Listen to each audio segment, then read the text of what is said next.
Before moving to video, I am sorry guys for not uploading video from last few days. There was some issue with my voice. I will be regular within next few days. Welcome back guys to Fear Begins. In today's episode I am sharing 10 disturbing, true feral people encounters from deep Appalachia. By the end, you might think twice before hiking too deep into those silent woods or camping off-grid. Before we begin, please consider, and don't forget to like the video and share with your close friends and family. I would also love to hear where you are listening from. Thank you all for the support. It means a lot to me. Now let's start. My name is Kyle, and this happened back in 2014. I was a forestry student working with the Department of Natural Resources in eastern Kentucky. We were deep in the Appalachian range, studying tree growth, mapping wildlife routes, all that technical stuff. But I'll tell you something no textbook ever prepared me for. Something wild and wrong was watching us in those woods. Something that should not have been there. Something not quite animal, not quite human.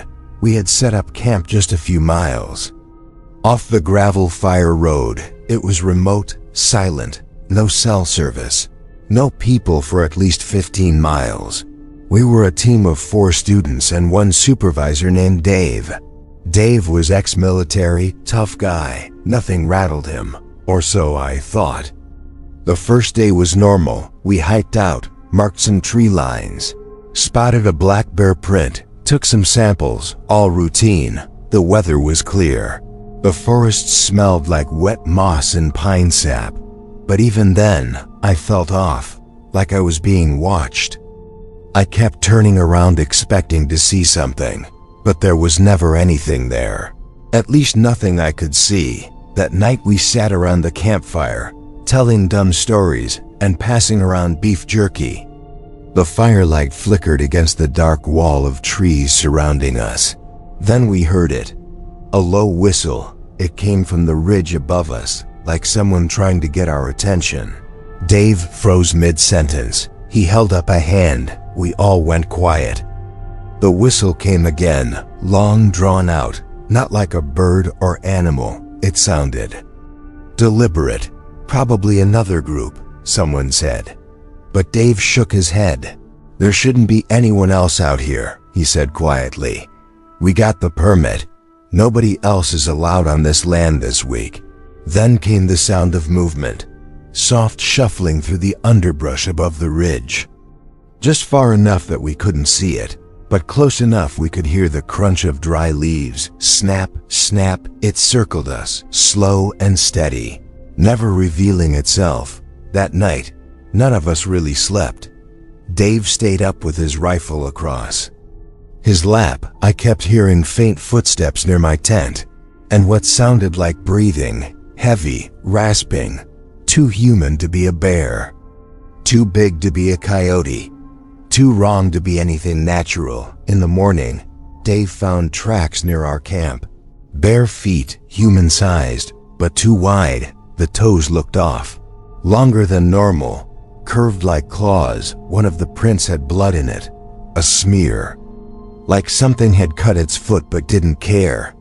Dave didn't say much. He just said, "Pack up.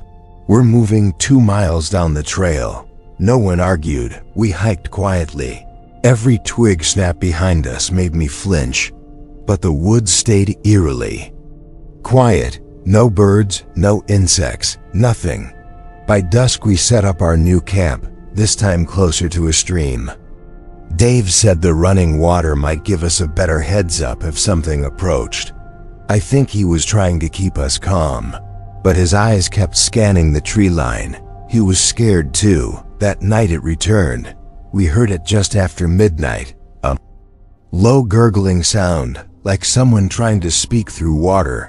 It came from just beyond the tree line. Then something hit one of the tents, hard, like a rock or a hand. A scream erupted as one of the students dove out, said he saw a face pressed up against the mesh. He said the eyes were sunken, white, no pupils, and the skin was pale like raw meat. It smiled at him. He swore it smiled.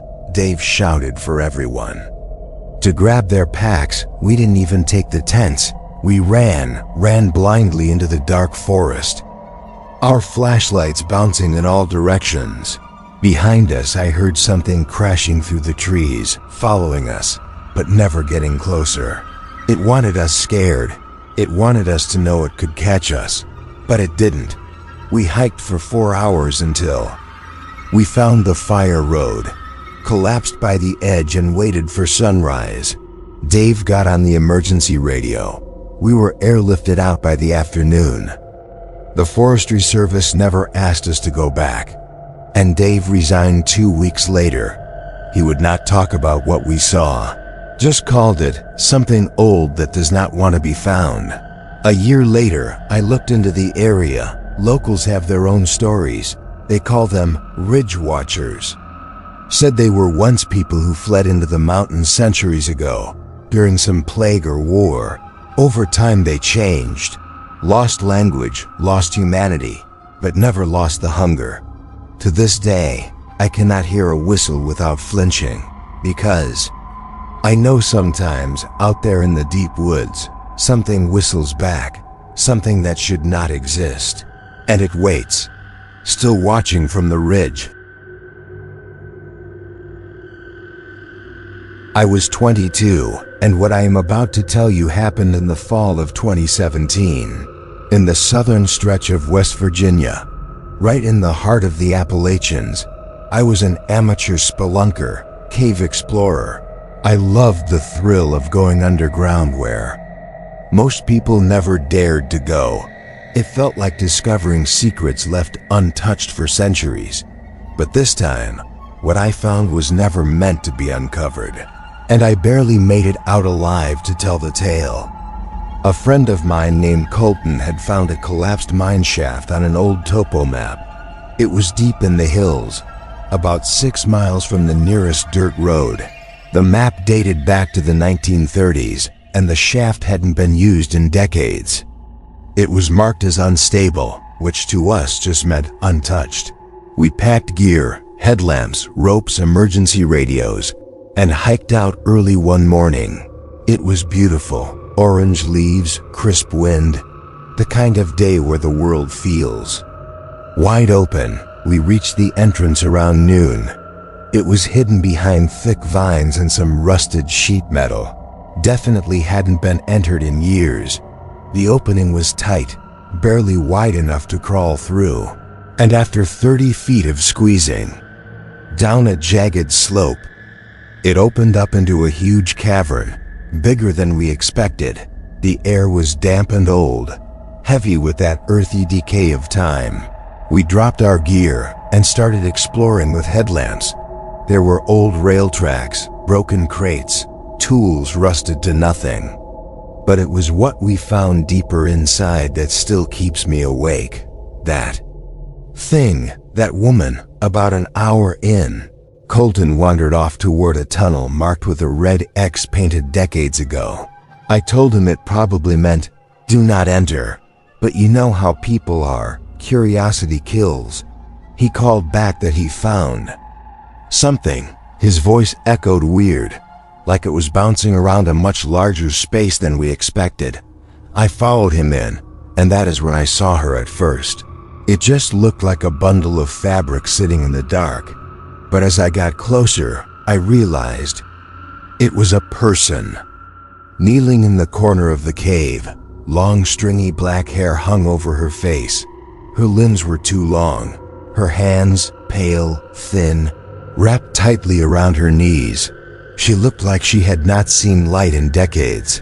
Her skin was colorless, veiny, like paper over bone. "Ma'am?" I asked. Colton turned his light on her and said, "What the hell is she doing down here?" Then her head twitched, not turned, twitched, like a glitch. Her neck cracked with emotion, and her eyes. God, her eyes were pure white, no pupils, no iris, just blank like boiled eggs. Then she opened her mouth, and it was not a scream. It was a click, a wet, violent clicking noise, like someone trying to speak but all the words were broken. The noise echoed down the tunnel, and we heard movement behind us, fast crawling movement. Colton panicked and ran. I tried to follow but slipped on the wet rocks. When I turned back, the woman was gone, vanished into the dark, but I heard her close behind me. Her breathing was shallow and inhuman.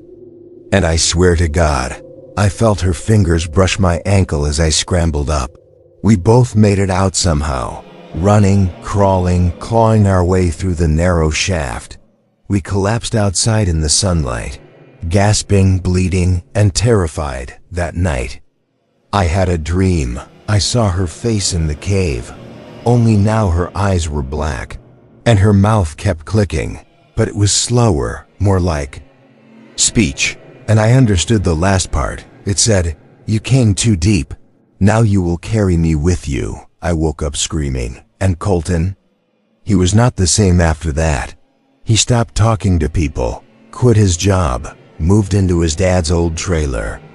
He said he could still hear her at night, sometimes outside his window, sometimes under the floorboards. He boarded up his entire house. And then one day, he vanished. No note, no trace. Just gone. Sheriff's office looked around.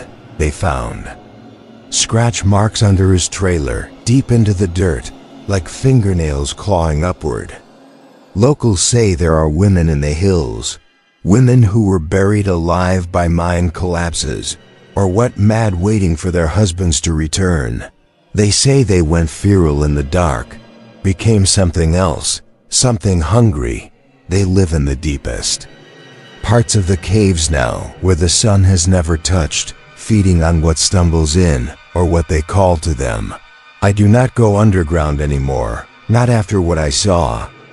And I never go near that hill again, because in the silence, I sometimes still hear the clicking, and I know she is waiting, still crouched in that dark corner, still whispering with broken words, waiting for the next voice, the next soul, and one day, she might come back out. I was 24, fresh out of college, just trying to escape the noise of everything.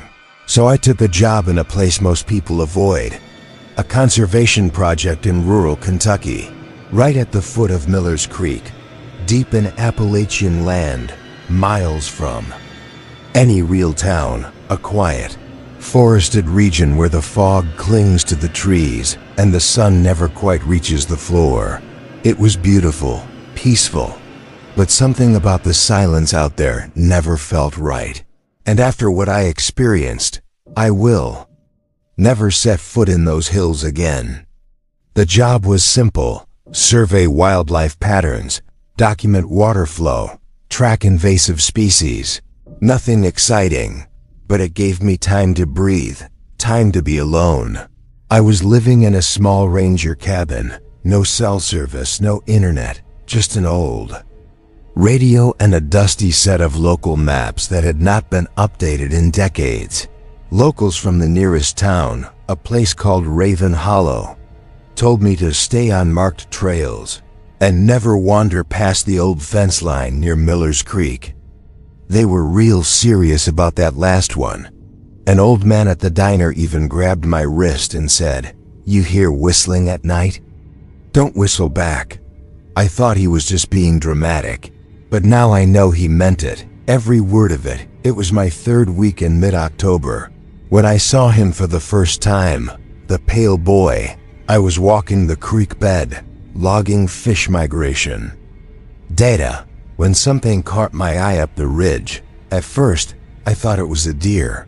Pale skin, thin frame, but when it stepped out from the trees, I froze. It was a boy, could not have been older than 10, but he was gaunt, all limbs and bones, wearing what looked like shredded old clothes. No shoes, no expression, just standing perfectly still with wide black eyes, watching me. I called out, "Hey, you all right?" No response. He just tilted his head slowly, like he did not understand the question. Then he dropped to all fours and darted back into the woods, fast, too fast for any normal kid. I climbed the ridge, tried to follow the trail he left behind. But the moment I crossed that old rusted fence line the locals warned about, the woods changed. The air was thicker, quieter. Even the birds refused to chirp there. That night I had trouble sleeping. The silence outside was suffocating. No crickets. No owls, just stillness. And then I heard it. A faint whistle, not a tune, just a single note, long and slow, coming from the tree line behind the cabin. I sat up in bed, heart pounding. I remembered the old man's warning. Don't whistle back. But something in me, curiosity, stupidity, instinct, I do not know, I whistled back immediately. The whistle came again, closer, this time followed by a scraping sound, like bare feet dragging over leaves and gravel. I grabbed my flashlight and shined it through the back window, and there he was, standing just beyond the trees, the same pale boy, motionless, staring at me with that expressionless face. His mouth opened slowly, and the whistle came again. But his lips never moved, like it was coming from somewhere deeper, inside him or behind him. Then he did something that paralyzed me. He smiled, a slow, stretched grin that looked wrong on his small face. And in that moment, I knew this was not a boy, not anymore. This was something else wearing the shape of a child. Something old, hungry, and patient. The next morning, I reported the sighting to my supervisor over radio. He brushed it off. Probably a local kid messing around. But the locals knew better. When I told the waitress at Raven Hollow about what I saw, she went pale, put her hand on my shoulder and said, "You need to leave now, that ain't a kid. That's the one that whistles."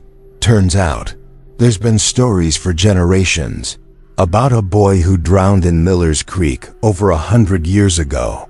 Slipped and cracked his head open on the rocks. They buried him near the water.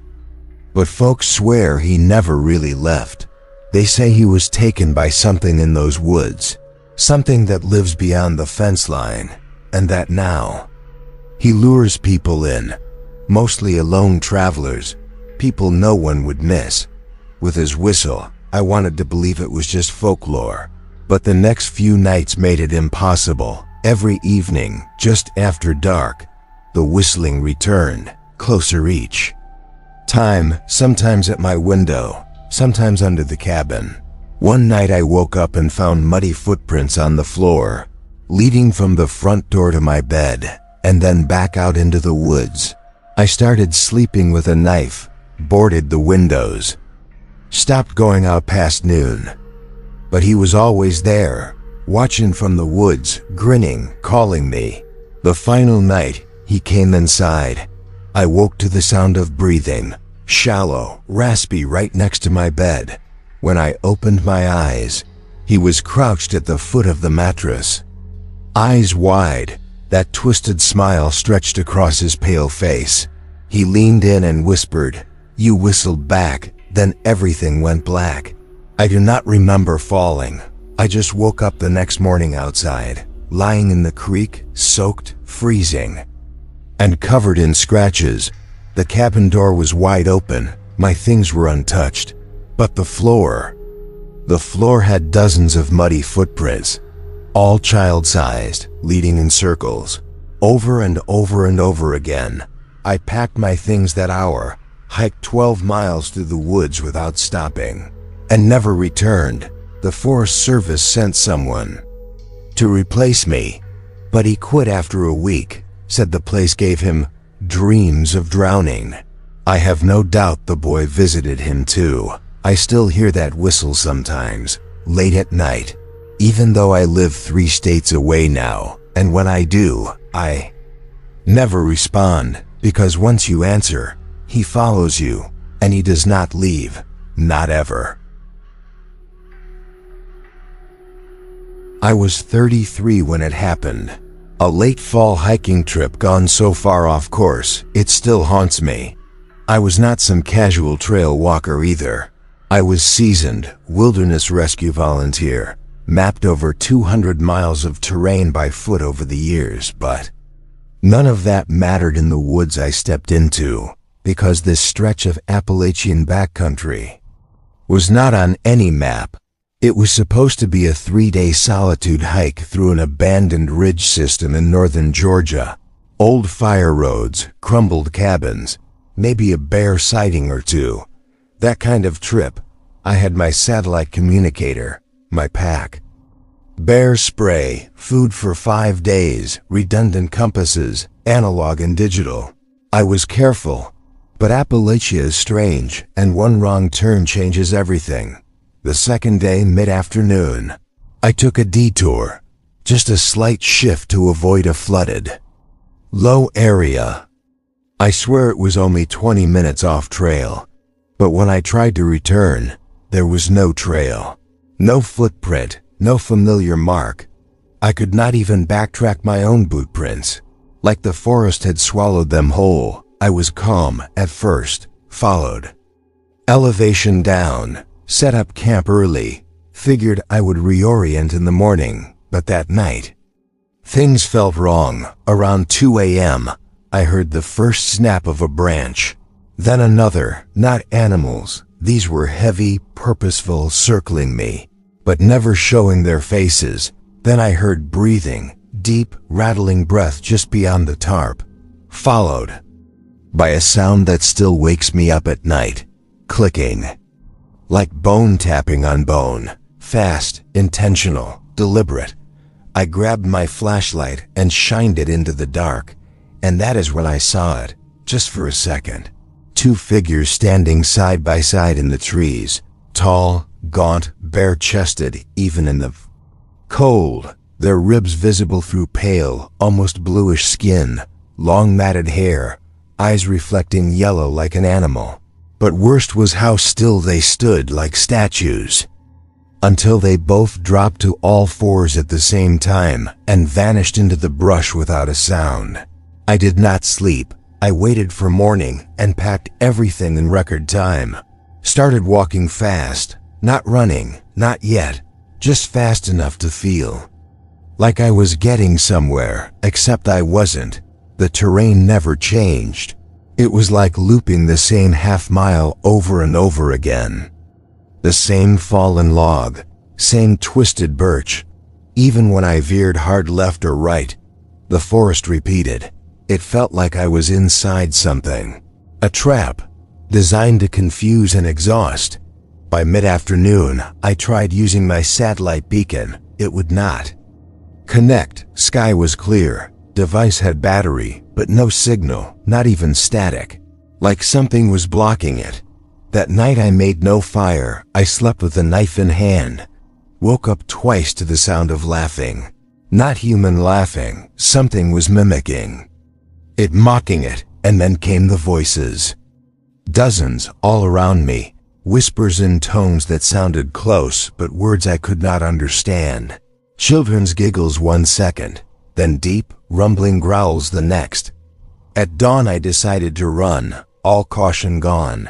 I did not care about the pack, just the basics and my legs. I ran until my thighs burned and lungs felt like fire. And then, out of nowhere, the forest opened up, like a wall I had walked through, and suddenly I was back on the original trailhead. My truck was there, exactly where I left it, battery untouched, tires fine.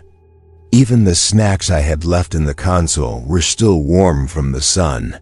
But here's the part that really messed me up. When I checked my watch, only 2 days had passed, but I had been in there for 6 days worth of food gone, beard growth, weight loss, muscle fatigue. My body told the truth. Time had passed. But the world had not noticed. I went to a clinic after. Blood tests came back showing extreme malnutrition, mild dehydration, but no infection. No wild animal scratches, just a story no one could verify, and eyes that stared too long into the dark. I have not hiked since, and I never will, because those things, whatever they were, They were not lost. They were waiting. And I believe that stretch of the forest is not for us. It is theirs. And they let me go only, so I would tell you to stay out. I was 28 when I got stuck in the root cellar. This was not some tourist camping trip or YouTube survival stunt. This was real, raw, and it almost killed me. I was staying in an old family property deep in rural West Virginia, inherited from my great-uncle who passed without a will. A rotting old homestead with no neighbors for miles. The kind of house that was never on Google Maps. The kind where even the locals will not drive after dark. I had taken a week off work, brought tools, supplies, planned to patch it up a little, and assess whether it was salvageable. There was no power, no cell signal, just an old hand pump for water, creaking floors, and a feeling I could not shake, like the woods were watching me, judging if I belonged. First 2 nights were fine. Cold, quiet, but manageable. Third night is when the scratching started. From under the floorboards, not mice, too slow, too deliberate. Like fingers dragging across the beams under my mattress, and then a thump, like something pushed up from below just once, enough to shake my cot. I tried not to panic, grabbed my flashlight, and checked the crawlspace access. It was latched shut. Heavy dust, no signs of entry, but I could feel the air down there, wet and stale, like something had been breathing in it for far too long. I decided to sleep in the truck that night. Just in case, come morning, I went out back to check the old root cellar. The door was cracked open, just barely, and the padlock split clean in half like it had been bitten through. That should have been enough. That should have been the sign to leave. But I was curious, too damn curious. I grabbed a lantern, drew my knife, and stepped down those damp stone steps. The air turned colder with every step, walls slick with moss, ceiling low, and the smell. Rotting meat, old wet dirt, and something else. Sweat, maybe human sweat, but old. Like it had soaked into the walls for decades. At the far end of the cellar, something moved. Not a rat. Too tall, too silent, and when I shined my light, nothing. Just shelves with broken jars and collapsed crates. But then I heard breathing, slow and ragged, and I saw fingerprints in the grime on the back wall, long, thick smears, like someone had been clawing at the stone from the inside. I turned to leave and the door above slammed shut. The lantern flickered, and something growled, low and guttural, not loud, but close, right behind me. I turned fast and saw 2 eyes reflecting in the dark, not glowing, just wet and wide, staring without. Blinking, then a hand, long and thin, with too many knuckles, reached out from behind a collapsed shelf and gripped the wall. It pulled itself closer without stepping, like it was dragging its body across the floor. I backed toward the stairs, started shouting, kicked at the door from underneath. Wood splintered, but it would not give. I felt fingers brush my boot, then grab it, tight, cold as stone. I kicked and screamed until I got loose. Ran full force into the door until the rusted hinges gave out, and I burst through into daylight. I did not stop running, not for the house, not for the truck. I ran down the mountain road for 2 hours until I flagged down a local logger. He asked if I had seen the things that live under the old Milner place. I told him everything. He did not seem surprised, just shook his head and said, "You're lucky they let you go. Sometimes they get curious. Sometimes they keep what they find. Sometimes they replace it with something else." I never went back. The deed is still in my name, but I do not claim it. That house belongs to them now, to whatever feral lives beneath those rotten floors. And if you ever find yourself near Milner Hollow and you hear tapping from below, Do not answer, do not knock back, and for God's sake, never open the cellar. I was 19 when I made the worst decision of my life, taking a shortcut through Devil's Pike, that strip of twisted back road cutting through a forgotten stretch of Appalachia. Locals called it the Gap, a narrow one-lane trail winding between cliffs and dark forest. No lights, no guardrails, just miles of broken asphalt where cell signal died and the trees grew too close. I had heard the stories everyone had about the eyes in the trees, the whispers in the rocks, and the folks that went missing if they drove it after dark. But I was late, trying to get home from a college friend's cabin in Kentucky. The GPS froze halfway, and I figured, what the hell? Save 20 minutes and take the pike. It started out fine, a bit of a chill, but that was normal. Then the forest changed, thicker, darker, like it leaned in toward the road the deeper I went. The sun had dipped below the hills and my headlights were struggling. Fog rolled in, thick and fast, clinging low to the road like smoke from a fire I could not see. That is when I saw her, a woman on the side of the road, barefoot, hair long and tangled like vines, wearing what looked like a deer-hide dress. She did not wave, she just stared, and as I passed her, I swear she smiled with teeth that were too small and too many. I looked in the rear view, gone, not walking away, not fading into trees, just gone, like she never existed. I pressed the gas harder, suddenly desperate to get out, but the road just kept twisting. Every turn felt like I had driven it already. The same boulder, same dead tree, same broken mile marker that read PIK3 in rusted metal. I was looping, and that is when I noticed the scratching.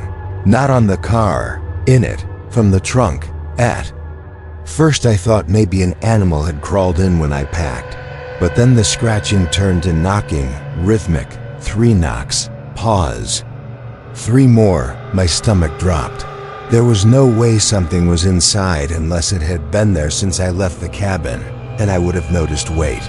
Sound something. I pulled over, heart racing, keys shaking in my hand as I stepped out. The fog was thicker now, dead silent except for the breeze that sounded almost like breathing. I unlocked the trunk and raised it. Empty, no raccoon, no gear shuffled, nothing disturbed, just 3 deep scratches in the lining, each one long and jagged, and then I heard footsteps. Behind me, on the gravel shoulder, I turned. No one, but there were footprints, bare and wide, with long toes like claws, leading around my car. And back into the trees, that was it. I slammed the trunk, jumped back in, spun the car around and started driving back. But the road behind me had changed. It was narrower, the cliffs closer, and now there were figures at the edge of the fog, standing perfectly still, some crouched, some hanging from low branches like animals, all of them watching, none of them blinking. Then one of them stepped onto the road, a man or something shaped like a man, but his skin was stretched too.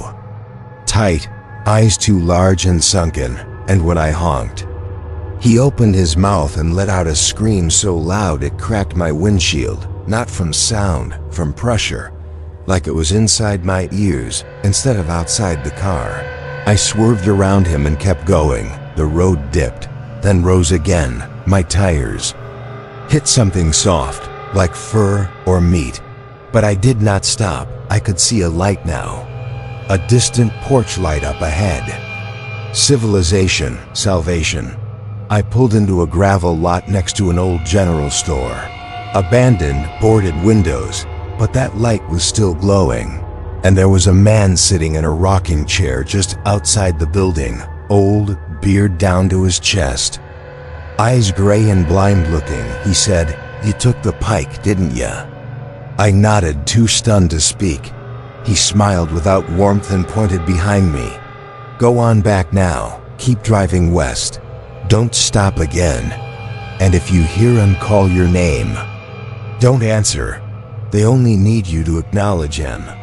That is how they get in." I did what he said, never took my foot off the gas.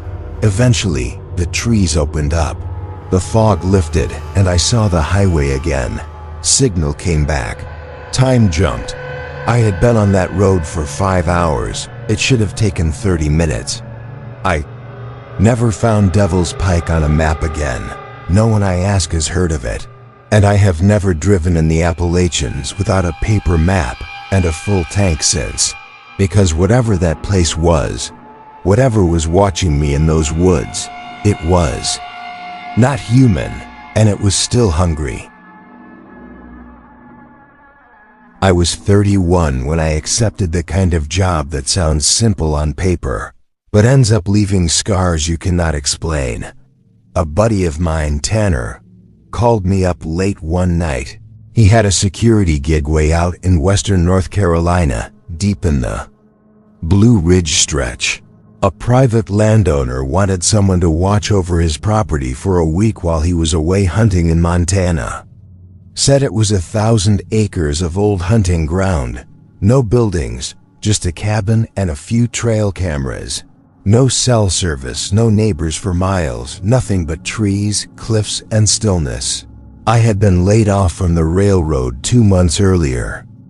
Bills piling up. So when he offered to cut me in for $2,000, just to house sit and patrol the woods once in a while, I took it without thinking twice. The first day was uneventful. The cabin was old but sturdy, stocked with canned food, fresh water, and a wood stove.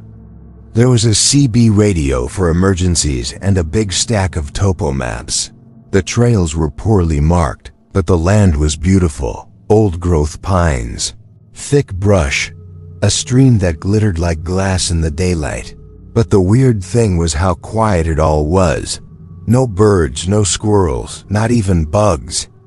The whole place felt like it had been sealed in a jar and buried underground. I started doing perimeter walks each morning and evening, following the trails mapped out in red marker. And after the second day, I started seeing strange things. Bones, not animal bones like you would expect out here, but arranged bones, little skeletons tied together with hair and sticks, hung up in trees like wind chimes. Some were no bigger than a rabbit. Others looked suspiciously like tiny hands. At first I thought some local kids were messing around, or maybe it was part of some backwoods tradition. But then I found a camera, one of the trail cams, about a mile out from the cabin. It had been smashed, like someone took a rock and beat it to pieces, and next to it, in the mud, were bare footprints, wide, flat, with thick toes and deep heel impressions, like someone walked through with 100 pounds of pressure behind each step. And no shoes. I radioed Tanner. He laughed, said I was just spooking myself. That locals talk about feral families out in the Blue Ridge all the time, but they are mostly legend, inbred holdouts from 100 years ago, living off the land, afraid of the world. I did not laugh, because later that night I heard breathing outside my window. It was slow, heavy, like a dog with a collapsed lung. I killed the lights and crept toward the glass, too afraid to shine my flashlight. And just as I peeked through the curtains, a face met mine, not touching the glass, but right in front of it, pale, scarred, and covered in patches of matted hair. Its eyes were milky white, the nose broken or missing, but its teeth, too many, some cracked sideways, all of them filed to points. It grinned at me, like it knew. I was watching. I backed away, grabbed the shotgun from over the door. When I turned the light back on, nothing, just fog at the glass and a single bloody handprint, too wide for a man, too narrow for a bear. I locked every door and window. Did not sleep a second next morning. I followed the trail toward the smashed camera again. I wanted proof. But what I found was worse. More bones, this time in a circle, with small animal skulls pointed outward like a warning. And hanging in the middle was one of the other cameras. Still blinking, still recording. I brought it back to the cabin and popped the SD card into the old laptop the owner left. The footage was grainy and dark, mostly wind blowing through leaves, until 3:23 a.m. That is when the motion sensor triggered and a figure stepped into frame. It was tall, maybe 6 feet 8 or more, thin but dense, wearing nothing but what looked like animal pelts draped over its shoulders. Its skin was pale and riddled with sores. Hair down to its waist in knots, but what chilled me was how it moved, not like a person, more like it was crawling inside the shape of one. Arms and legs jerking in the wrong rhythm, and behind it, 3 more followed. I paused the video and just stared. My breath felt stuck in my chest, because they were looking at the camera, not surprised, not curious. They were posing like they wanted to be seen, and in the last 2 seconds, one leaned in, whispered something, and though the mic barely caught it, I could make out the words, "You are already part of it." That night, I did not lock the doors. I barricaded them, moved the dresser in front of the front door, nailed the back windows shut, and kept the shotgun on my chest.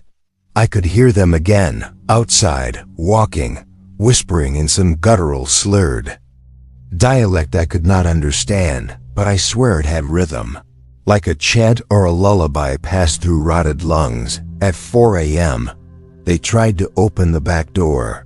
Not violently, not pounding, just the rattle of the handle, back and forth, for 10 minutes straight. Then silence when the sun rose. I packed everything, radioed Tanner, no response, so I started hiking out. The trails were useless. They had been moved, no longer leading west toward the main road, but looping back, curling inward like a spiral. And every time I thought I found a clearing, I ended up back at the same dead tree, the one with a pair of jeans nailed to it, stained red, still dripping after 6 hours of circling. I dropped to my knees, exhausted, and that is when I saw the stone pile, a cairn, built from perfectly flat rocks, and on top, a human hand. Fresh, still twitching. I did not scream, I did not cry, I just ran straight through the trees. No trail, no map, just panic, until I stumbled into a ranger truck near dusk, collapsed into the arms of a man with a badge and a sidearm. He took one look at me and said, "You were on McClare's property, weren't you?" I nodded. He just shook his head and muttered, "Fool never learns. That land ain't meant to be tamed."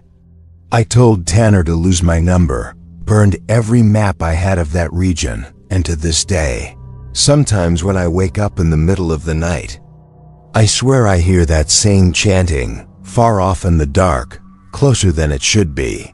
And I wonder if those things, whatever they were, ever really let me go, or if I just became another watcher, waiting my turn to call someone else into the woods. I was 33, working with a small nonprofit based out of Kentucky that partnered with local universities to study isolated ecosystems and old-growth forests across the Appalachian range. Most of the areas we surveyed were protected or untouched woodlands, meaning rarely, if ever, visited by anyone in modern times. Our goal was to document biodiversity, map out changes in the terrain, and log potential threats to the environment. We hiked deep into the region, specifically into a remote part of what's known as Burknife Gorge. It's not marked on most public maps anymore. Locals warned it had rockfalls, unstable ridges, and even stories of people disappearing decades ago. But to us, it was perfect. Pure, untouched, and silent. My crew consisted of 4 people. But on day 3 of our 10-day hike, I split off for solo mapping, We did this often. Each person covered a direction, marked paths, took samples, then rejoined at base camp. I walked about 6 miles southeast, through dense laurel thickets, barely cutting my way with a machete around. Noon, I noticed signs of human presence, old ones, stone markers in a half-circle pattern, worn flat by time and weather, and then something strange. A line of sticks stabbed into the ground. Twine knotted between them like a fence. I followed it. For nearly half a mile, that's when I saw smoke, thin, white. Barely there, but definitely smoke, and then the smell of something roasted. I thought it might be another group of campers or hunters, though it made no sense. No one comes this far out. Even our own team required satellite beacons to check in. Every 12 hours, due to lack of signal, I crept closer through the brush. What I saw chilled me straight. Below the ridge I stood on was a sort of valley pocket, and nestled inside was a settlement, not ruins. Not tents, actual living structures, mud and timber huts, some with smoke curling from stone chimneys. I counted 7 buildings, haphazardly placed with narrow dirt paths between them, and people at least 9 or 10. But they were off. Pale, gaunt clothing was made from stitched leather, fur, and what looked like patched fabric. I do not know how long I crouched watching, trying to process it. They moved differently, low to the ground, sometimes running on all fours, even the adults. And then I saw a child, except it didn't behave like any child I had ever seen. It crawled from beneath one hut, sniffed the air like an animal, then darted up a tree fast. Its limbs moved with unnatural speed, and it made a clicking sound like something between language and echolocation. I backed away slowly, heart thudding, but a twig snapped under my boot. One of them, a man or what looked like a man, whipped his head toward the ridge. His eyes locked with mine. I froze. His face was streaked with soot or ash. His mouth opened slightly, and then he howled. It was not human. It was a warning. Immediately, movement stirred through the huts. All eyes looked up, all turned toward me, and they started climbing. Not running, climbing up the rock wall between the valley and the ridge. I stood on. Fast, too fast. He ran. Did not care about trail markers or direction. I just ran. Branches tore at my arms. I dropped my water pack. I heard them behind me, not yelling but whooping. A series of throat growls and yelps that made my bones shake. I finally reached the riverbed where our group had set base. I was bleeding, breathless. My teammates were stunned. I told them we had to leave. I tried to explain, but I knew it sounded crazy. One guy, Travis, agreed to go back with me the next day to see for himself. Against my judgment, I said yes. We returned to the ridge, same route, but when we got there, everything was gone. No huts, no smoke, no signs of habitation. Even the stone markers I first saw had been pulled from the ground, as if nothing had ever been there, except for one thing: a pile of bones, neatly stacked, and on top of them, my dropped water canteen. We hiked out that evening. Broke off the survey early, never filed that part of the report. Weeks later, I got a letter, no return address. Inside was a photo, blurry, black and white. It showed a woman, eyes pitch black, crouched inside a tree hollow. On the back was written, "You looked into our hollow. You will always be seen." I do not hike alone anymore, and I do not map what wants to remain hidden. There are tribes out there, deep in Appalachia, older than history, more primal than any animal, and they do not welcome maps or names or visitors. They watch, they wait, and they erase. I was 29 when I volunteered with a restoration project focused on historical religious sites, hidden deep in the Appalachian mountains. Most of them were abandoned chapels and frontier-era churches. My job was to photograph, record, and document the conditions of each building for potential historical preservation grants. I was assigned a location called Mount Grove Primitive Baptist. No real address, just GPS coordinates and a rough forestry trail that barely fit a four-wheeler. Locals warned me to avoid it. They told me that no one had stepped inside the building for decades. Some even claimed it was sealed from the inside. I hiked in solo on a late September morning. It took 4 hours of hiking and 3 creek crossings. The air grew colder the deeper I went. Not just shaded but heavy. Thick, like breathing through wet cloth when I reached the church. I stood frozen. It was still there, a one-room wooden structure. Its white paint peeled down to the bones.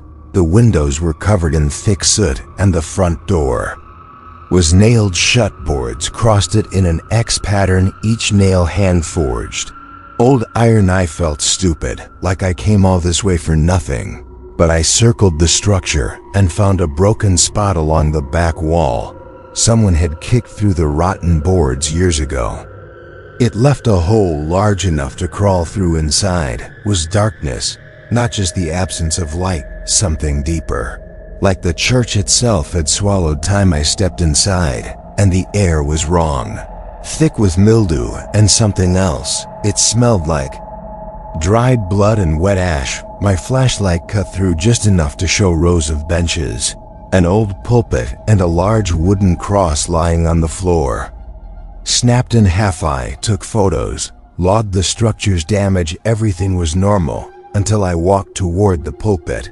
That was when I noticed it. The floorboards were too clean. No dust, no animal droppings, no webs, just smooth, aged wood recently.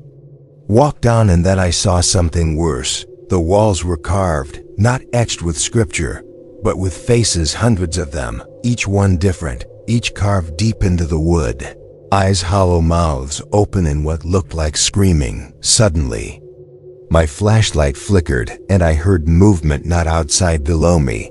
The floor creaked once, then again, slow, measured. I stepped back, and the noise stopped. I left through the hole. I came in fast, but something told me to set up a trail cam, just one facing the pulpit from a broken window. I left it, then hiked back to camp. Told myself I was overreacting. I did not sleep well that night. I kept hearing a wooden knock, like something tapping against my tent poles.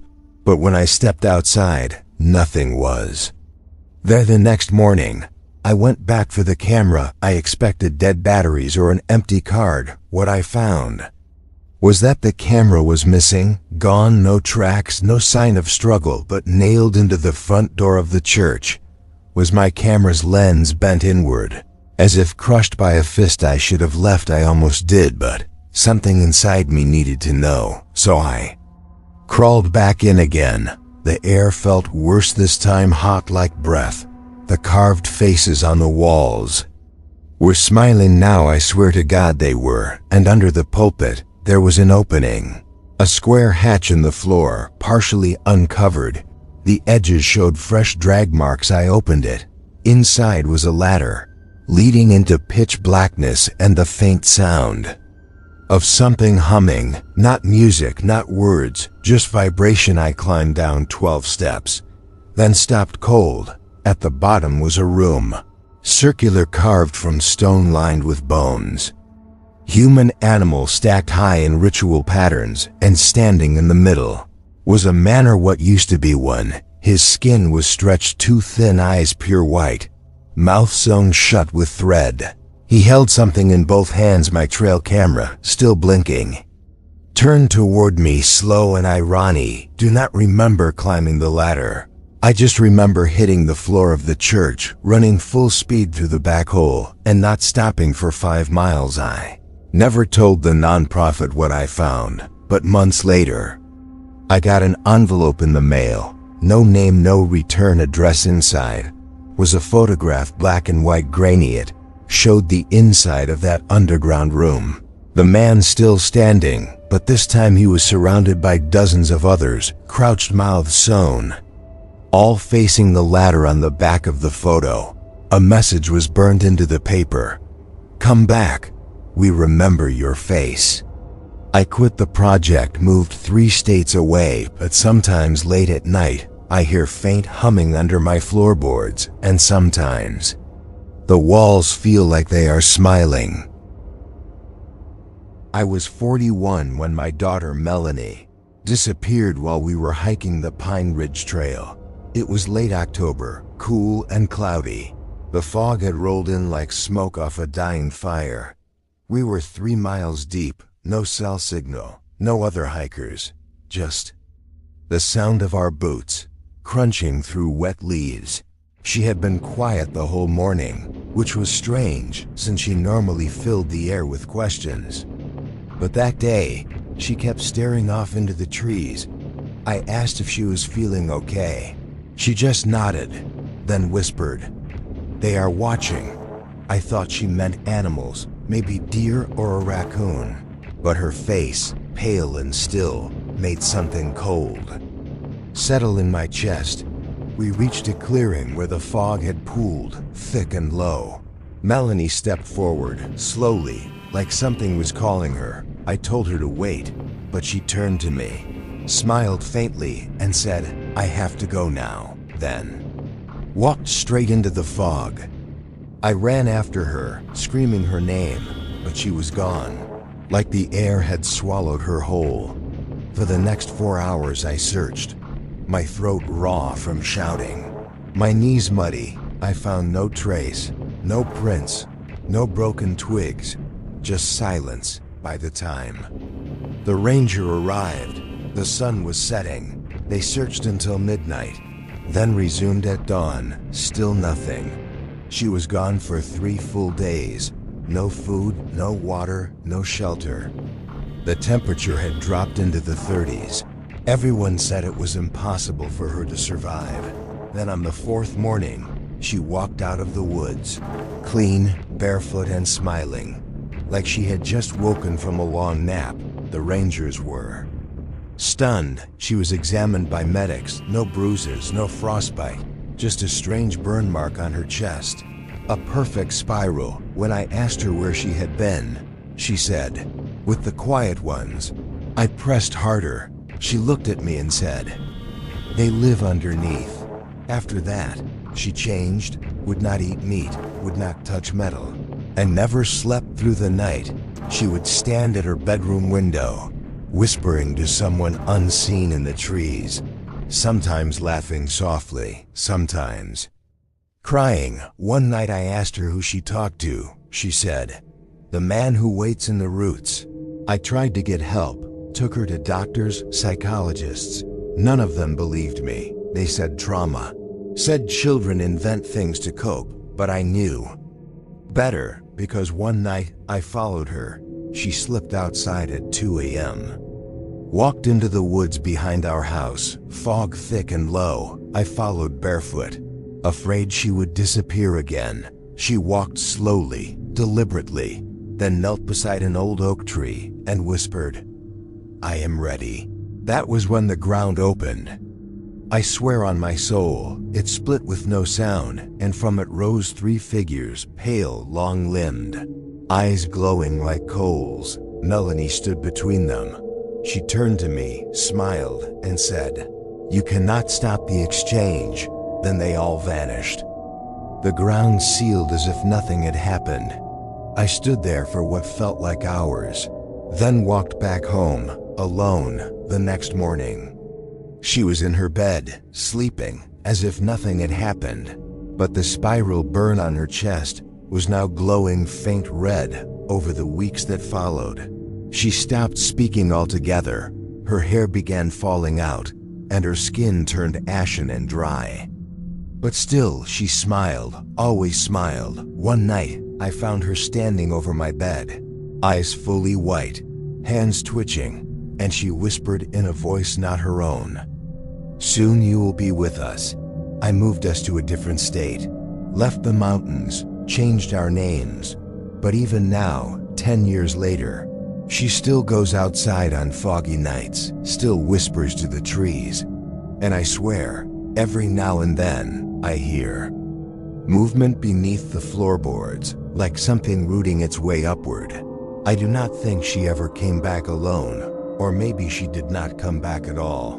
Whatever came back in her skin is waiting for something, and I fear the fog will come again soon.